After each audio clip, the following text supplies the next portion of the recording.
하겠습니다. 도둑질 하지 말지니라. 아멘. 신명기 5장 19절 본문입니다. 8번째 말씀 언약이라는 제목입니다. 10계명, 10개의 완성, 그 약속의 언약을 우리가 10계명이라고 부르는데요. 그 중에서 8번째 언약에 관한 내용은 도둑질에 관한 내용들을 설명하고 있습니다. 19절 말씀을 보면 도둑질하지 말지니라 이렇게 말씀을 하고 있습니다. 도둑질, 훔치는 것, 절도 같은 의미를 가지고 있는 것이죠. 그래서 이것을 우리가 그대로 말씀 그대로 받는다면 이 땅을 살아가면서 어떤 것들을 훔치거나 절도하지 말라 이런 의미로 아마 이해가 될 것입니다. 실제로 이 말씀을 문자 그대로 받은 이스라엘 백성들 가운데 이 도둑질은 사람들의 윤리나 도덕 중에서 가장 떳떳하지 못한 것으로 그렇게 이해되고 간주되어 있기도 합니다. 그런데 우리가 이 10계명 하나님의 말씀을 땅에 주시는 윤리나 도덕의 말씀 그 이상 하나님의 진리적 관점으로 우리가 살펴보고 있는데요. 하나님의 뜻, 이 도둑질하지 말지니라 라고 하는 말씀이 우리에게 주신 의미가 무엇인지 이것도 우리가 자꾸 기억해야 할 것입니다. 자, 성경에서 말하는 도둑질이라고 하는 것은 하나님이 주신 것이 아닌 것을 가지고 있는 상태를 가리키는 말입니다. 하나님 우리에게 진리를 가르쳐 주셨습니다. 말씀을 가르쳐 주셨어요. 그러면 그 말씀을 우리 가운데 새겨놓고 그것을 붙들고 있어야 되는 것이죠. 그런데 실제로 살펴보니까 그 말씀을 진리로 받은 것이 아니라 여전히 비진리의 상태로 남아져 있는 것. 자, 이것을 도둑질의 의미로 가르치고 있습니다. 따라서 도둑질하지 말라라고 하는 것은 하나님께서 진리가 아닌 비진리를 가지고 있는 상태에서 벗어나 하나님의 진리를 가지고 있는 상태로 바꾸시겠다는 말씀으로 우리가 이것을 해석할 수 있을 것입니다. 실제로 성경에서 도둑질이라는 개념은 속이다 또는 거짓말하다의 개념과 같이 사용되고 있는 것을 성경의 용례를 통해서도 살펴볼 수 있습니다. 레위기서 19장 11절 말씀에 보면 너희는 도둑질하지 말며 속이지 말며 서로 거짓말하지 말며 이렇게 기록이 되어 있습니다. 보통 한 구절 안에 여러 가지 단어들이 나오면 서로 다른 개념을 말하는 것이 아니라 어떤 한 개념들을 서로 풀어서 우리 가운데 설명하고 있는 내용이 되는 것이죠. 도둑질하지 말라, 속이지 말라, 거짓말하지 말라. 자, 도둑질이나 속이는 일이나 거짓말 아니니라 다 같은 의미로 사용하고 있습니다. 자, 우리가 실제로 이제 간음하지 말라, 도둑질하지 말라 이렇게 이어져 오고 살펴보고 있는데요. 이 말씀을 가만히 살펴보면 위의 내용과 서로 연결되어 있음을 알게 되죠. 간음하다, 하나님의 것이 아닌 것을 붙들고 있는 것을 간음하다 이렇게 말하는데 도둑질하다라는 말도 하나님의 것이 아닌 것을 가지고 있는 상태, 서로 같은 의미로 사용하고 있었습니다. 자, 도둑질하는 것이 하나님의 것이 아닌 것을 가지고 있는 일이라고 하면 속이는 일, 이건 진리가 아닌 것을 붙드는 것을 가리키고 있는 것이고 거짓말, 속이 비어있는 상태 나타내는 말이죠. 자, 이게 다 같은 의미로 사용하고 있습니다. 이스라엘이 하나님의 말씀을 들었습니다. 그런데 그 말씀을 진리로 받지 못하고 있습니다. 여전히 말씀에 매여서 율법 가운데 매여서 보이는 것에 매여서 육신의 것에 매여서 하나님의 말씀을 하나님의 것으로 받지 않고 땅의 것, 세상의 것, 자신의 육신대로 그것을 받고 이해했습니다. 그 결과로 나타나는 것이 무엇이냐? 하나님의 말씀을 우상을 섬기듯이 그것을 받아들였고 음행하듯이 간음하였고 도둑질하듯이 하나님의 것이 아닌 것들로 채워지고 있었다라는 것입니다. 자, 이것을 거짓으로 이제 설명하기도 하는데요. 요한복음 8장 44절에 너희는 너희 아비 마귀에게서 났으니 너희 아비의 욕심대로 너희도 행하고자 하느니라. 그는 처음부터 살인하는 자요 진리가 그 속에 없으므로 진리에 서지 못하고 거짓을 말할 때마다 제 것으로 말하느니 이는 그가 거짓말쟁이요 거짓의 아비가 되었다라는 것입니다. 도둑질하지 말라. 하나님의 것이 아닌 상태로 내버려 두시지 않겠다라고 하는 하나님의 약속이 되는 거죠.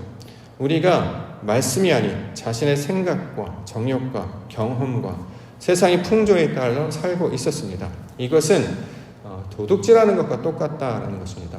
우리의 마음을, 우리의 심령을 하나님께서는 하나님의 성전이다 이렇게 부르셨죠.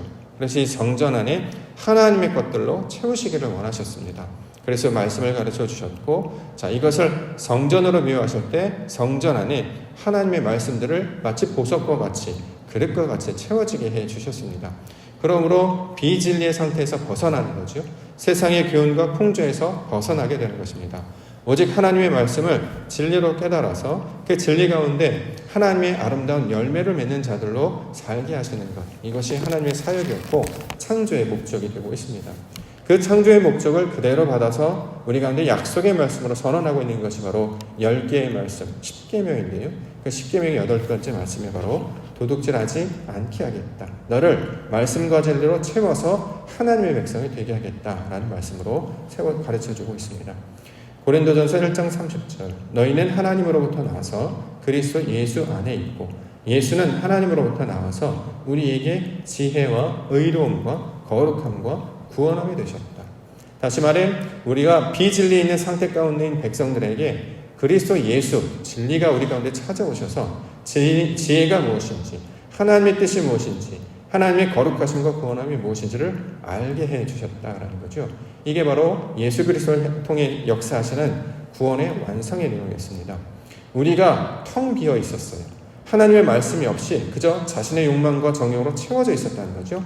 하나님의 성전을, 하나님의 말씀을 마치 세상에서 몰래 빼앗아 다른 용도로 사용하고 있는 것처럼 그러한 몸으로 사용되고 있었다라는 것입니다. 그런데 그리스도께서 우리를 정결케 하시고 그 안에 진리의 말씀을 가르쳐 주심으로 하나님의 온전한 뜻을 가지는 자로, 그 열매를 맺는 자로 살게 해주셨습니다. 이것이 너희가 더 이상 도둑질하지 않는 자가 되게 할 것이다 라는 말로 설명하고 있는 것입니다. 에베소서 4장 22절부터 너희는 유혹의 욕심을 따라 썩어져가는 구습을 따르는 옛사람을 벗어버리고 오직 너희의 심령이 새롭게 되어 하나님을 따라 의와 진리의 거룩함으로 지으심을 받은 새 사람을 입으라. 그런즉 거짓을 버리고 각각 그 이웃과 더불어 참된 것을 말하라. 이는 우리가 서로 지체가 됩니다. 이렇게 기록하고 있습니다. 참된 것을 말하는 하나님의 성전이 되게 하시는 일, 이게 바로 도둑질하지 않게 하겠다라고 약속하시는 8번째 말씀이 되고 있는 것입니다.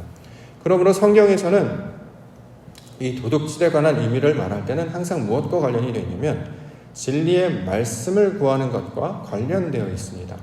우리는 보통 도둑질을 그러면 어떤 물건, 물질, 어떤 생각, 어떤 아이디어, 남의 것 이런 것들을 우리가 보통 도둑질이라고 이야기하죠. 허락을 구하거나 동의를 구하지 않고 몰래 취하는 것, 이것을 우리가 보통 도둑질이라고 이야기합니다. 그런데 성경에서 말하는 도둑질이라는 개념은 말씀을 취하지 않는 상태를 가리키고 있는 말이 되는 것이죠. 예레미야 2장 26절 말씀에 보면 도둑이 붙들리면 수치를 당함같이 이스라엘 집 곧 그들의 왕들과 지도자들과 제사장들과 선지자들이 수치를 당하였다 이렇게 얘기합니다.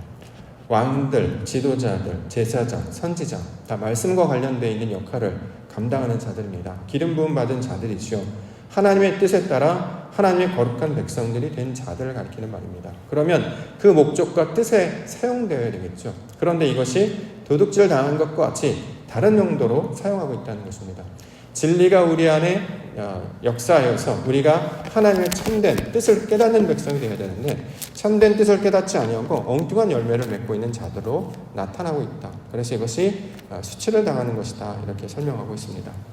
잠언 12장 17절 말씀에 보면 진리를 말하는 자는 의를 나타내어도 거짓쟁이는 속이는 말을 한다 이렇게 얘기합니다. 하나님의 말씀이 내 안에 풍성히 임하고 있지 않으면 거짓말을 하는 것과 똑같고 속이는 것과 똑같다라는 것입니다. 열매를 맺지 못하는 상태, 속이 비어있는 상태다라는 거죠. 이걸 이제 신약에서는 외식한다라는 말로도 설명하고 있습니다. 하나님의 뜻이 온전하게 내 안에 역사하여서 하나님의 성품으로 우리가 변화되어 그러한 존재가 되어서 하나님의 참된 뜻을 말하는 자가 되어야 될 것인데 다른 것들로 채워져 있습니다. 도둑질이 되어 있는 상태, 하나님의 것이 아닌 것들, 그 비질릴 것들로 채워진 상태가 되고 있습니다. 그러면 어떻게 되느냐? 텅 비어있게 된다. 속이는 것이 되어야 된다. 그래서 우리 몸 밖으로 나오는 말들도 다 헛된 말이 된다. 이렇게 이야기하는 거죠. 이게 바로 이스라엘 상태를 나타내고 있는 말이었습니다. 이러한 자들 가운데 주시는 하나님의 약속의 말씀이 무엇입니까? 변화시키신다라는 거죠. 내가 그렇게 하겠다. 내가 너희를 그렇게 만들겠다. 내가 거룩한 것 같이 너희도 거룩하고 너희가 내 백성인 같이 내가 너희 하나님이 되시겠다라고 선언하신 약속의 말씀을 우리 가운데 찾아오신 진리의 그 독생자 예수 그리스도를 통해서 완성해 주셨단 말이죠. 그런데 그 약속의 말씀이 우리 가운데 채워지게 되면 이것이 도둑질하지 않게 되는 상태가 된다는 것이에요. 하나님의 소유가 되는 것, 하나님의 말씀들로 채워진 상태가 되게 하시는 일, 이것이 바로 8번째 계명입니다. 스바냐 3장 11절부터 12절에 그 날에 내가 내게 범죄한 모든 행위로 말미암아 수치를 당하지 아니할 것은 그때에 내가 내 가운데서 교만하여 자랑하는 자들을 제거하여 내가 나의 성산에서 다시는 교만하지 않게 할 것입니다.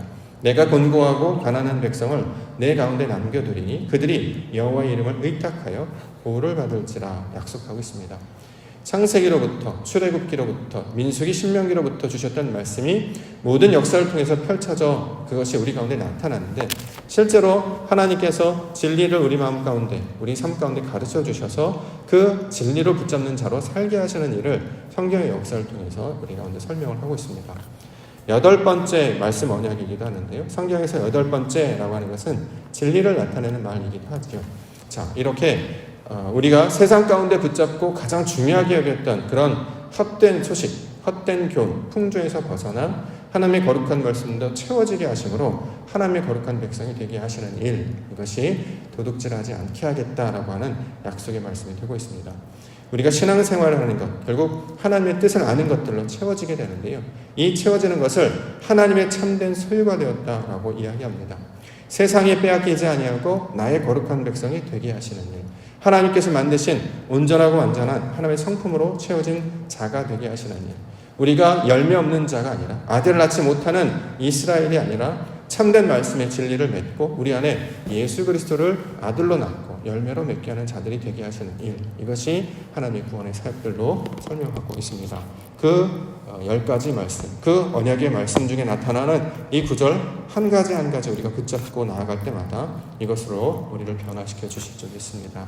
오늘도 하나님이 주신 말씀을 붙잡고 참된 의미의 온전한 백성 되게 하여 주시옵소서. 입으로만 이야기하는 것이 아니라 우리 속사람이 변화되게 하여 주셔서 내 안에 하나님의 진짜, 하나님의 진리로만 채워지게 하셔서 마침내 원하시는 아름다운 주의 열매로 만들어지는 자 되게 하여 주시옵소서. 이것들을 소망하며 하나님 나라를 꿈꾸며 오늘도 기도 가운데 나아가시는 우리 믿음의 기도 시간과 성도님들 되시기를 주의로 간절히 축원합니다.